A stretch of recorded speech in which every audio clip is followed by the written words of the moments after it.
Hello, my friends. Welcome to this week's episode of Perspectives on Life with Old Dr. D. By now you know me, I'm Old Dr. D. Today I would like to tell you a couple of stories that led to my formulation on what I call the dimensions of thought, particularly the four dimensions of thinking. I'd like to thank Jeannie Marichek, a professor at Swarthmore. A couple of her writings were influential early in my graduate career that planted the seeds for what later germinated through these stories. Now, an important caveat, in these stories I'm going to change certain details to protect anonymity.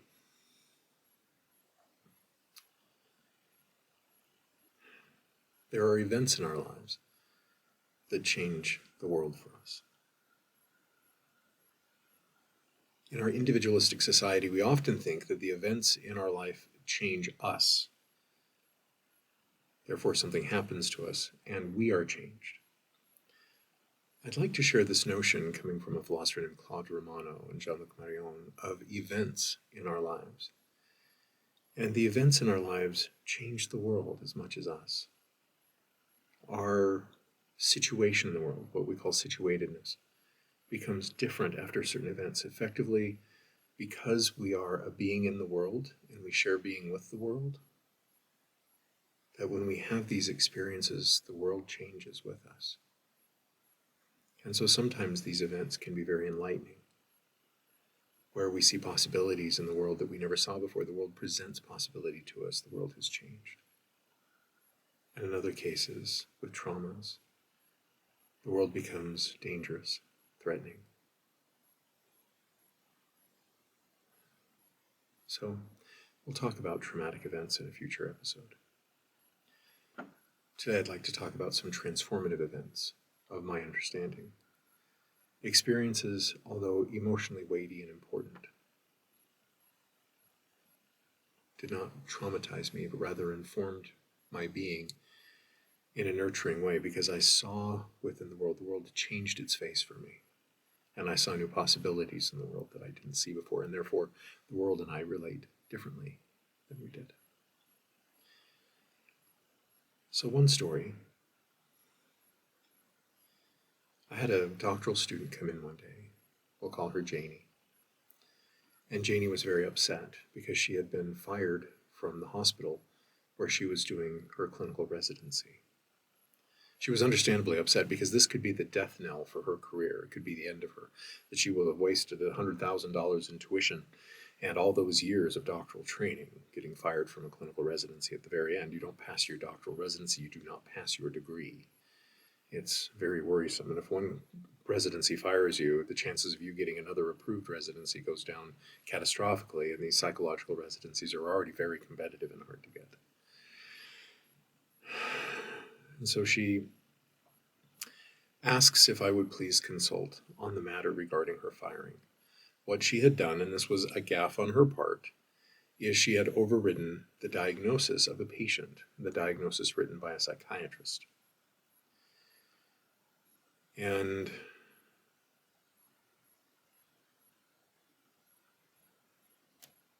it was devastating to her, to say the least. But she also believed that she was right.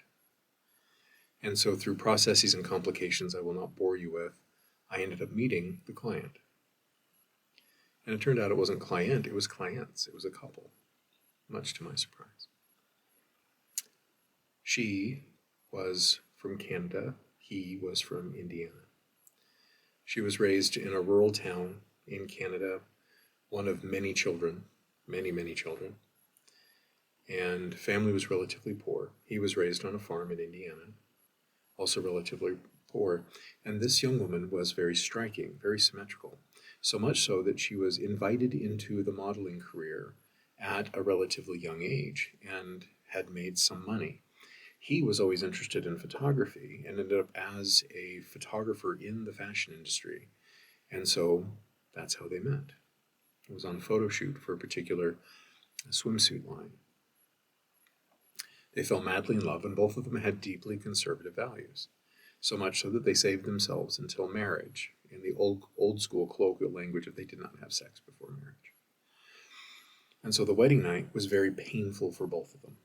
Neither of them were prepared, neither of them had had anything resembling sex education in their lives. And so it was very upsetting and very difficult for both of them. Their closeness, though, prevailed. Their emotional facility, their emotional communication, they're very compassionate and kind. They tried twice over their honeymoon, failing both times. The experience was very painful. And so both of them wanted children and wanted a large family, but they couldn't engage in intercourse effectively. So after some prompting from his aunt, so they moved from Canada to Indiana, and some prompting from his aunt, the hippie aunt who was the one who drove around in a little flowered VW van and was the one who was willing to talk about sex and sex education and things like that the rest of the family was too embarrassed to talk about. She talks her new niece-in-law, the husband's wife, into going to an OBGYN. So they're at a little hospital out in the middle of nowhere, Indiana, and the gynecologist puts her up in the stirrups, does a brief examination of her, gets up, walks out of the room, and says that he needs to get a specialist. And so this poor young couple, they're panicked. And after an eternity, they said that she was left in the stirrups for something like an hour. And a psychiatrist walks in, and they run some tests, and it turns out that she has XY chromosomes, that she's chromosomally male, even though there's nothing of her physical appearance that would belie anything other than her female identity. And this young couple is shocked, that they are devastated to learn that she does not have a uterus, that her vaginal canal is very short and very narrow, that eventually they learned that she had undescended testes where her ovaries should be, things like that. And I'm sorry, I don't know the medical specifics. I'm not a physician. But she was born and raised as a woman, and she identified as a woman. And she was a very attractive woman by the standards of our society today. And so the psychiatrist diagnosed her with gender identity disorder. Because she's chromosomally male, that's what she is. And they were, again, shocked and traumatized by that as well, given their very conservative upbringings. And so I came in and I would also challenge the psychiatrist's diagnosis that this is not a matter of gender dysphoria or gender identity disorder, quite the contrary, that this is grief and trauma. Like this poor woman having learned that she will never have children, to have the very brusque treatment by a psychiatrist was also very traumatizing. And so that started me thinking more deeply about our taken for granted social constructions around gender.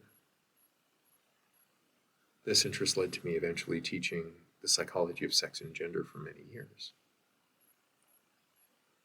That too often I hear in political discourse that people should be labeled as either male or female by external powers and by external forces.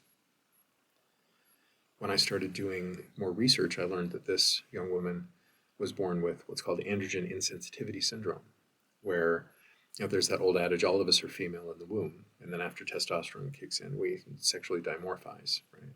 Men gain primary masculine characteristics, women gain primary feminine characteristics, biologically speaking. But people with androgen insensitivity syndrome don't develop male characteristics. They are born phenotypically female. It's actually on a spectrum, right? Some look very male and identify as male. Some are intersex, meaning they have sexual characteristics of both men and women, and some are very female appearing and female identifying.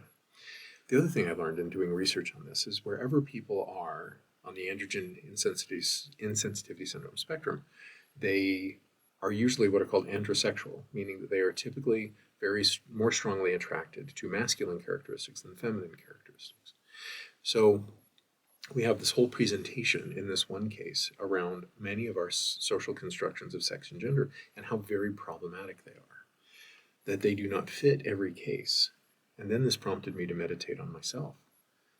From the time I was young, I was called a gentle giant, that I've tended to be very sympathetic, very oriented towards human emotion, very compassionate and caretaking. I remember various teachers working with me when I was a small child, like kindergarten, learning now not to hug people, and that it's not appropriate for me to be hugging people all the time when they're upset.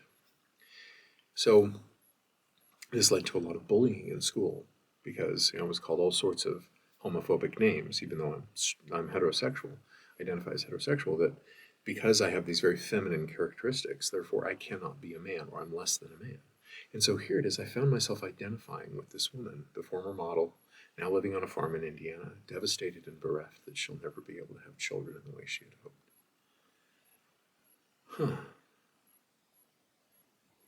Maybe there are other ways of thinking about these dynamics. Now, that's not the only story. There's another one. Some years ago, the Latter-day Saint faith, it was revealed, had a policy that the children of part-member families would be developed within the faith differently than non-part-member families. So a part-member family in Latter-day Saint language is where you have one parent who is a member presumably in good standing of the LDS faith, and one who is not in good standing or is not a member. What was revealed is that even though the policies on part-member families was well documented, it was in their various handbooks, right? That one of the ones that was revealed was that if one partner, the partner presuming in good standing, is heterosexual, and the other partner is gay or non-heterosexual, that the part-member family rules apply to those children, meaning that the children, when they're baptized, changes, whether or not the boys are inducted into their, what they call the priesthood, which usually happens when boys are 12, how various things unfold for those children within the faith changes if one partner is gay. And so there's this huge disruption amongst particularly the intellectuals in the Latter-day Saint faith, that this was homophobic, that this was a big problem, and it did break many hearts. Well, after the policy was leaked, it wasn't really leaked, but once there was a public furor about this particular policy, that next Thursday, I had a couple of clients present in crisis. So there I am in my little clinical practice, and two clients come in, both in crisis, both in the same day. The first client, was very angry. She had a part-member family. She had been married to her husband, and she married her husband in the Latter-day Saint tradition of what's called a temple wedding. It's a big deal. It's very serious within Latter-day Saint circles. This temple wedding, she had this particular temple wedding because she really loved her now ex-husband. As she realized very quickly into the marriage, she loved him platonically. In fact, she says she realized that on the honeymoon, that she loved him platonically, not romantically. And the only people she had romantic feelings for were other women. And so they had a child at the end of the second year of their marriage. And she, in good conscience, could not continue to live the lie and broke up with her husband. Her husband remained devout in the faith. And they were friends and co-parents, but she noticed that with her son, the way he was treated at church was different than the other kids who were not members of part-member families. And she was very distraught and very traumatized to find the reason why her son was denied certain religious opportunities was because she was gay, and that the various ecclesiastical leaders were only following the policy. So she was very angry. She felt very betrayed. She was very upset, very protective of her son.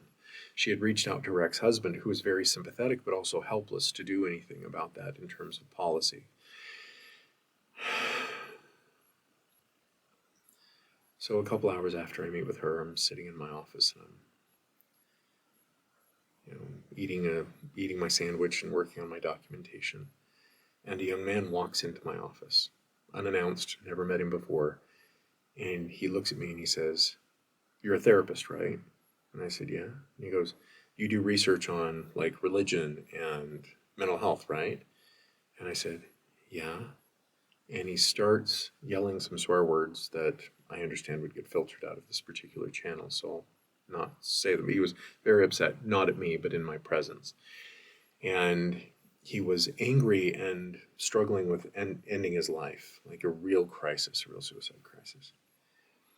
And eventually, as he calmed down enough for he and I to speak, one of the things that became apparent is that his father, when he was a very small child, had been caught by his mother as having a series of affairs with other men that had gone back to the time that he and mother were dating. He and his parents, were married in the LDS temple. Both of them were returned missionaries, evangelists for the LDS faith. And he was extremely upset because when father's affair was caught, mother polarized even deeper into Mormonism, to the Latter-day Saint faith, and father resigned from the church, and they had 50-50 custody. When this boy was with dad, then everything was anti-Mormon, anti-LDS. Mormons are stupid, they're bad, they're awful. Father would not take him to church. Father would not allow him to participate in Boy Scouts or anything like that. When he was with mom, the LDS church has all the answers, and he was forced to go to church. He was forced to participate in all the young men's programs and Boy Scouts and everything else. And so he had this very split lifestyle, pro-Mormon and anti-Mormon. The stress of it precipitated his substance use problems that began in his mid-teens and that culminated in his mid-20s. And so he was yelling, not at me, but in my office, why they didn't implement the policy for him, for his sake, to protect him from the war between his parents. The ecclesiastical leaders in his particular version of church, what we call a ward, which is a congregation, and a stake, which is a series of congregations, were not enforced like they were in the first case. And so therefore he was forced to get baptized at 8. He was forced to receive the priesthood at 12. And there was none of the reprieve that the handbook says that he should have gotten. And so the policy would have protected him from a lot of the family drama. But the policy also did damage to that first client in her relationship with her former faith. It was very traumatizing for her. So same policy, two different outcomes.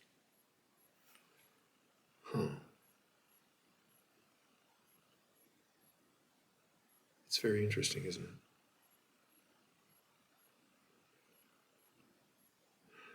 So the first case, the young lady, androgen sensitivity syndrome, never being able to have kids. The second case of implementation, expression and implementation of a church's policy.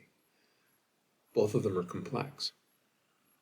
And I've noticed when people talk about issues around LGBTQIA dynamics, that there's often an impoverishment of thinking around those, that I notice people get very polarized, that they get very upset, and then they perpetuate that upset politically to the point where laws are passed, and the implications of those laws can be very harmful and devastating to some people. Likewise, people will leave a religion over policy because they take up the policy interpretation in a one-sided way, and then they storm out of their former religion. Maybe things are simpler than that, and maybe they're more complex at the same time. So, especially around teaching things like the psychology of good and evil, the psychology of sex and gender, forensic psychology, counseling psychology, I started developing a way to try to help people think more critically, more nuanced, more aware, not only self-aware, aware of the world simultaneously. So, the 4 dimensions of thought is what I call them. Now, this is incomplete, right? This is a work in progress and has been now for a decade, and I'll keep iterating on it. For now, though, let's talk about the 4 dimensions of thought and how they apply to both of these cases. So the first dimension of thought is categorical. Categorical thinking is when we identify something based on its definitional categories that we have learned or we have inherited from our culture. So, for example, if I'm thinking about dynamics of gender, we have a particular category for men. We have a particular category for women. Our society and our language really doesn't have other categories, so therefore people are left with one of these 2 categories by which to define one another. And as they are doing so, all other possibilities of gendered embodiment or sexual embodiment, right? Because biological sex is a very complex topic that we're not going to get into in detail in this video. So our social constructions of gender is a very complex topic we don't have time to get into in further detail. But understand that what categorical thinking does is it simplifies all of this. Does this person meet certain definitional criteria for a particular sex or gender? And if they do, then people who think categorically think, okay, then that is their sex or gender. And that's done, right? Likewise, in the case of these policies, well, the policy says this, and therefore that's the way things are, right? So the policy in this particular religion says that this is what we do. So in this case, this is what we're going to do. We're just going to follow the policy. We're just going to obey orders, right? That this is the way things are, and this is the way we're going to take them up. So we see these categorical ways of thinking a lot in my field, for example. When we look at the diagnostics manual, the DSM, the Diagnostic and Statistical Manual of Mental Disorders, right, published by the American Psychiatric Association, what we find is that there are categories and criteria for major depressive disorder, generalized anxiety disorder, post-traumatic stress disorder, things like that. And so a patient is according to the categories that they meet. And so this patient is depressed. This patient is anxious. This patient has post-traumatic stress disorder based on those definitional categories, right? But based on those criteria, what is the difference? What is a car? What is a truck? Well, what categorical definitions do you apply? So categorical thinking is very common and very important. Like all forms of thinking, it is also limited. So we also have what are called second dimensional thinking, right?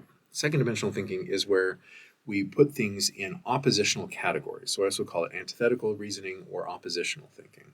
Whereas first dimensional thinking is categorical thinking, second dimensional thinking builds on categorical thinking. That we have a particular definition, a particular category, and by defining a particular phenomenon according to that category, we have simultaneously defined its opposite.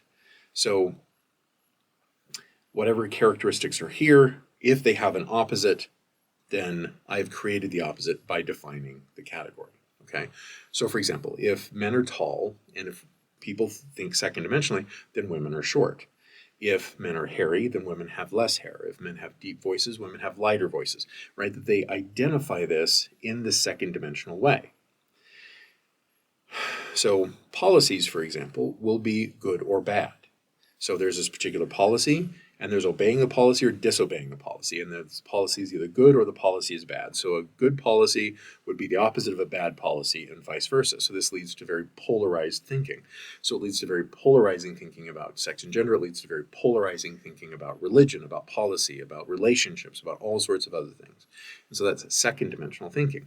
Now, second dimensional thinking, either or thinking, some of you who have done some study in psychology know that that's pretty commonly correlated with depressive thinking, anxious thinking, etc. That people who think in these very polarized ways end up feeling more stressed out about certain phenomena. And so therefore it leads me to wonder if perhaps sociopolitically one of the things that's going on is that people will take up a certain subject politically and polarize. In fact, that's one of the things I've noticed politics is really good at doing, is taking something that is subtle and layered and complex and emotionally weighty and difficult, simplifying it and polarizing in a way that really galvanizes people to one side or the other. When there are those of us in the middle going, it's not that simple. It's more complex and it's more particular. So can we please talk about the peculiarities and particularities rather than the generalities? So second dimensional thinking, oppositional thinking, right?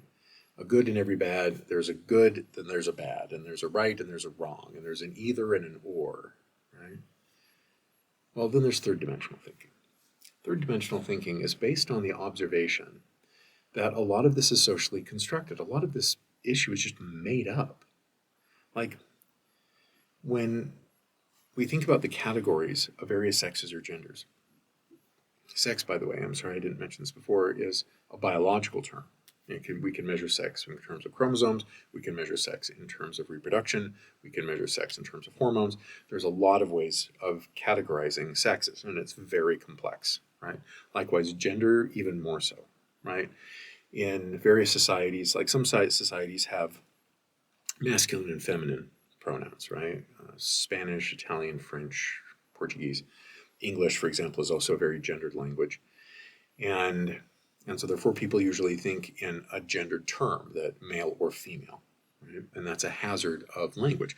There are other societies and other cultures that have three gendered pronouns and talk about gender in three different ways, or four, or even five different genders or more. And so therefore our social constructions around our categories are just made up, and different societies at different times have had different categories of gender than at other times. And so the poor trauma of this young woman finding out from the psychiatrist that she would never be able to have children, and the way in which he socially constructed her as male based on just chromosomes, and didn't mention hormones or any of those other things, that social construction was arbitrary, right? Basically, all words, as the saying goes, are made up. And because our categories come from words, then a lot of what we do is just made up. We inherit particular traditions, and then we live out those particular traditions in ways that we're often not self-reflexive around, or wondering, wait, does this category really fit? What is the category? Where did the category come from? Okay. Likewise, when it comes to policy, religious policy, academic policy, legal policy, all of these are made up. All of these are socially constructed, that there are particular people who have particular ideas, and they have particular influence in society, and their words become the way words are spoken about a particular thing, right? So there were some powerful people who wrote a policy, and that policy, in some cases, has beneficial effects on families within a religion, and in some cases has very negative effects on families within a particular religion. And so therefore, it's all just relative. And so there's this strange kind of liberating comfort that happens when we begin to think about things third dimensionally. And that is, it's all relative. It's all just made up. There's nothing substantially true in a hard capital T truth kind of sense about anything. Everything's just made up once we assign language to it. Okay? But you notice we're not done yet, because there's a fourth dimension. A fourth dimensional thinker looks at the context, the whole context. Yes, categories are often used, and yes, this issue may be a polarizing issue, first dimension, second dimension. Yes, the language that we're using about this is socially constructed. It was constructed in societies over time, right? Words are just made up. All words are made up. At the same time, though, words are made up about things, and we get to wonder, do the words, do the categories best fit the thing? And the thingness goes away when we talk about people. Does this categorization authentically represent the context of the person whom we are categorizing? So if we practice our fourth dimensional thinking, in the case of this young woman learning that she is infertile, that we see in that context the history and tradition of the way in which she was engendered growing up, always known as a pretty girl. She didn't volunteer and seek out a modeling career. She was sought out. Right? Her family didn't talk about menarche and menstruation and other things. When her other sisters would have to go get pads and tampons, and they noticed she never did, they just called her lucky, and no one ever thought to question why. And she herself thought herself lucky, looking at what her sisters went through. The way she was so nurturing and kind with babies. She was everybody's babysitter when she had time. Amazing with little children. And to find that she could not have children of her own. Imagine the grief.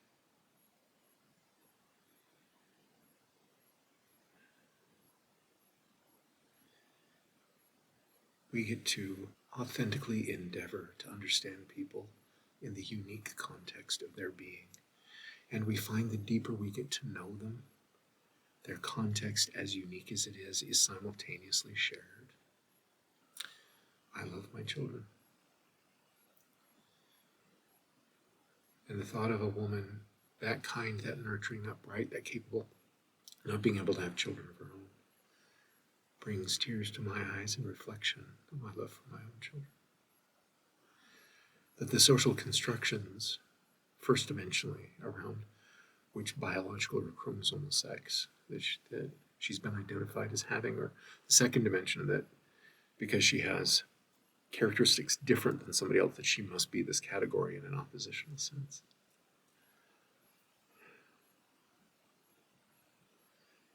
That as I look at the context of her being, she is not a mere category.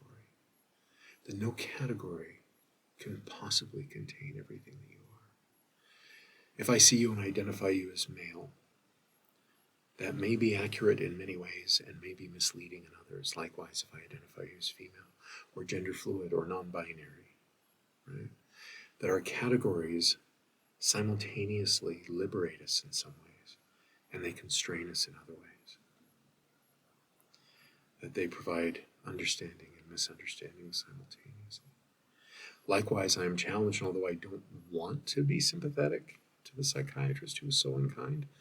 At the same time, though, if I'm thinking of his context, then I'm put in a position of trying to understand where he comes from, what is approximate, accurate to his particular experience. Well, this particular psychiatrist was older than me and had been taught and trained a certain way in a society that had certain constructions around what things are in terms of sex, in terms of gender, in terms of psychiatry. And therefore, do I want to be mad at him, or do I want to change the field of psychiatry? Do I want to change the context? So in this fourth dimensional thinking, we're very aware of contextual factors. And when we stop seeing people as individual categories, disengaged or disembedded from context, and we see people as very much thoroughly embedded within context, then we can begin to relate in a far more compassionate and hopeful way by understanding the shared particularities of their experience. Likewise, when it comes to this particular church policy, what was the context of this? Well, the context of the Latter-day Saint faith, it is at its core very heterodynamic. It's very gender binary. It's very much built into the doctrine. It's baked into the cake, if you will. And there's this very strong assumption that if somebody is non-heterosexual, that they do not fit into the very core foundational principles of that particular religion. So therefore, it would make sense with people with that bias writing policy that you cannot be non-heterosexual and a member in good standing, so therefore you automatically fall under the part member policy. I'm not liking it. I'm not saying, yes, this is a good thing. What I'm saying is I appreciate that that's the context. Likewise, for example, this is a tangent, but it relates. I found myself getting very upset when I found out about the Latter-day Saint faith making billions of dollars in money, and many times, 44, 50 times more in money-making endeavors than in charitable giving. And because members pay upwards of 10% or more of their income, and it's being diverted into corporate funds potentially, right? That's very upsetting to learn. At the same time, though, I understand Latter-day Saint faith history. I took history classes in this particular faith when I was in college, and learned that it's an apocalyptic religion, that members of this faith think that the end times are coming any day now. So therefore, they tend to shore up resources. They tend to shore up food and money and everything else because the end of the world is coming. Right? And so, again, I may not like it, and I may have some quibbles and some disagreements with that, and maybe some ideas about how they could do things differently. At the same time, though, I get it. They're an apocalyptic faith. They think the end of the world is going to come tomorrow. Of course they're going to hoard resources. But back to the issue of the policy that was affecting LGBTQ parents, and particularly their children, is, okay, so I understand that there's this heteronormativity and this gender binary built into the cake, baked into the cake of this particular religion. And so I understand the context of it, and I can see the way in which it can have very deleterious, very negative effects on people. And I can also see the ways in which it can be used as a shield when the parents are fighting against each other to help protect the children from compulsory and mandatory church participation when it's going to get that child in trouble with a parent who's no longer a member of the faith. So in some cases, this policy can be implemented compassionately. I would argue with all parties involved. That can mom and dad agree on the religious participation of the children? And only when mom and dad agree is it going to be safe for the child to do that.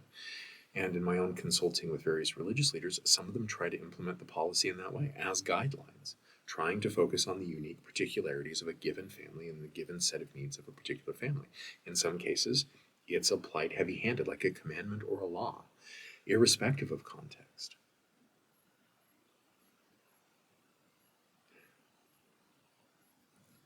If you're practicing fourth dimensional thinking, one of the things that you can begin to do is to refer back to the thing itself or the person itself.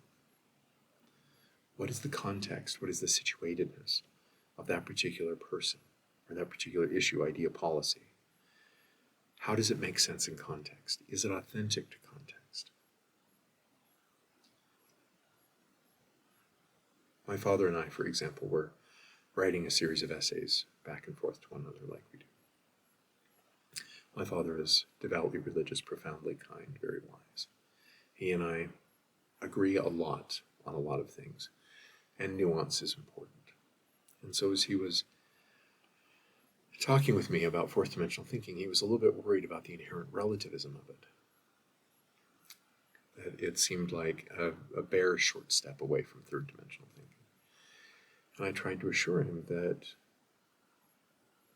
contextual thinking is just as problematic to the dogmatism of first and second dimensional thinking as it is to relativism, third dimensional thinking.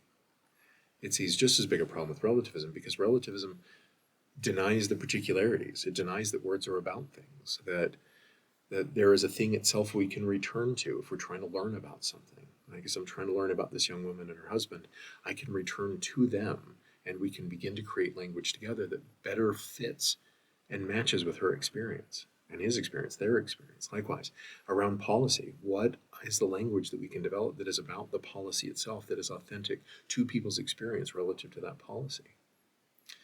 And so in third dimensional thinking, they don't do that. Language is just arbitrary, it's all relative. Whereas in fourth dimensional thinking, no, things are contextual, not relative. And so my father gave me the example of adultery. That adultery is always wrong, he said.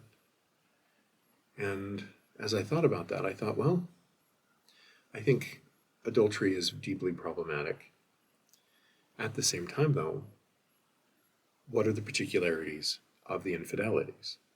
What, in the particular context, helps me understand what's going on?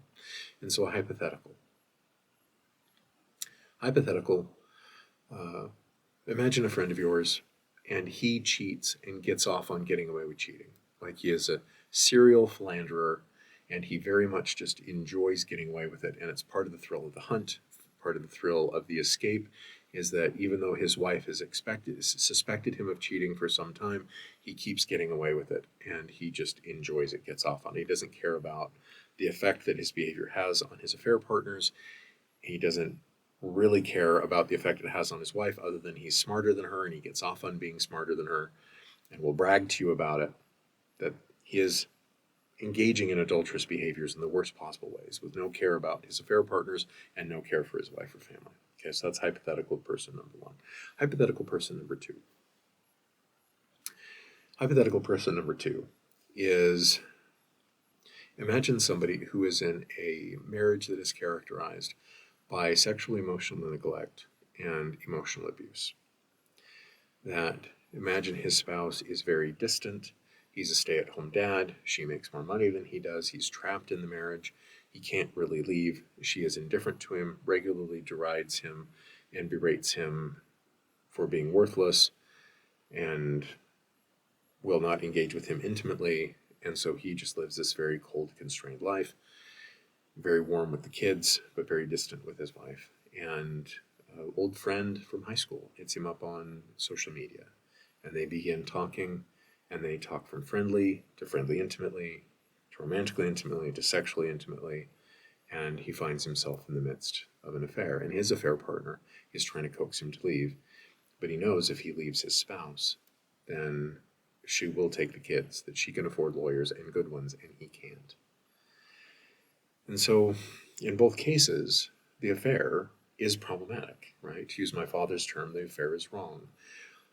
Our compassion, though, our level of understanding of the affair, and what might help people heal from the affair is different because of the particularities.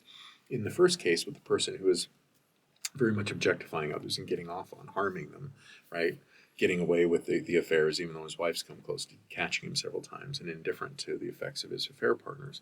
That when we descend into the particulars of that, when we really get into the context of it, what's going on with him? We have this adage in Stoic philosophy. We also see versions of it in Buddhism and Christianity: hurt people hurt people.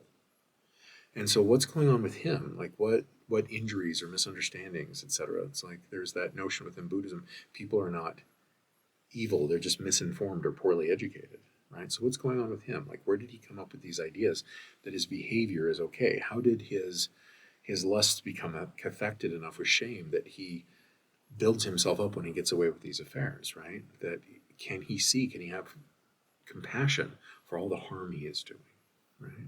What's going on in those particularities? Likewise, in the case of the hypothetical man seeking for comfort, hooking up with an old friend from high school.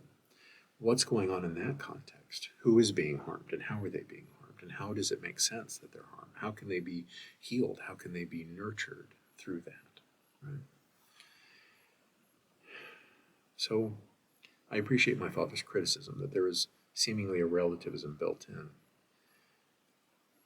The more we engage with people in their whole life context, the more we're confronted with uncertainty, and the more we are given a sense of proximity. Certainty is, it's this category, they're in this category, and it's either right or wrong, right? Either or. Proximity is, when I get into the particular context of being with people, and I find out the details within that particular context of what's going on with them, then I find the ways in which I'm approximating understanding. I cannot necessarily grasp onto certainty, like, yes, it's now this is the category, and it's good or bad, either or, right? Instead, I get the effects of these behavior on these people within this context, and it is simultaneously similar to and different from other people in similar contexts. And I'd like to think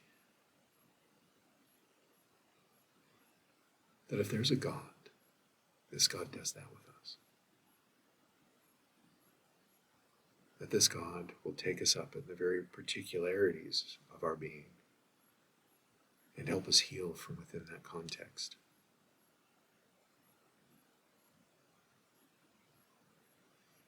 Rather than judging or condemning, instead discerning.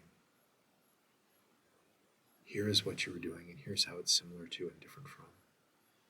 And I understand why you're doing what you're doing. And I understand that it comes from a place of desire or pain or both. I get it. So, I wonder if I can do that. I wonder if I can meet with a couple from Canada and Indiana and get into their situation and be nurturing and helpful to advocate for them. Right? Although it took years and some legal wrangling. Thank goodness her driver's license, passport, etc. identified her as female. And so they were able to adopt. Last I heard, they had a couple of babies. Advocating for them, helping them out, right, within those particularities of their being, of their context. Likewise, the client who was traumatized by the enforcement of church policy and how that negatively affected her child. To really understand the particularities of that context and to help within that seems more authentic than to judge from without.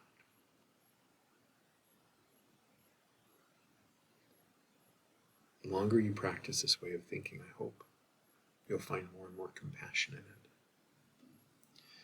Where you begin to see the bads and the goods and the goods and the bads.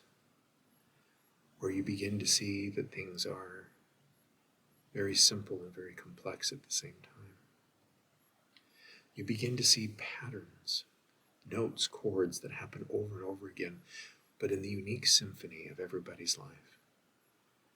And just when you think you've got it all figured out because you heard this chord before, the tone changes. and a new chord is played.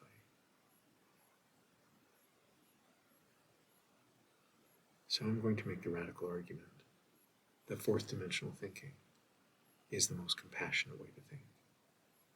It is also the most humble. I understand that it is also fraught with peril, because to embrace uncertainty is to embrace the discomfort of it. The knowledge that you're only ever approximately understanding the full magnitude and nuance of what's going on before you can be daunting, trust me. And I also appreciate that if you're practicing fourth dimensional thinking, you see the contextual need for first dimensional thinking in some contexts, second dimensional thinking in some contexts, third dimensional thinking in other contexts, right? That you start to think very convergently and divergently at the same time. So I challenge you. Start looking at the very either-ors of our society, the goods and bads. And when you can, become contextually aware. Descend into the particulars, if you will. We'll talk about casuistry, hopefully, in another video. But look at the whole context of what's going on. To change it from within. To help rewrite policy. To help advocate for the oppressed. To be able to meet people where they're at, within the situatedness of their being. That's my challenge for you. I'm not good at it yet, but I'm going to keep trying. And I hope you'll join me. And thank you for hanging out with me in this week's episode of Perspectives on Life with Old Dr. D.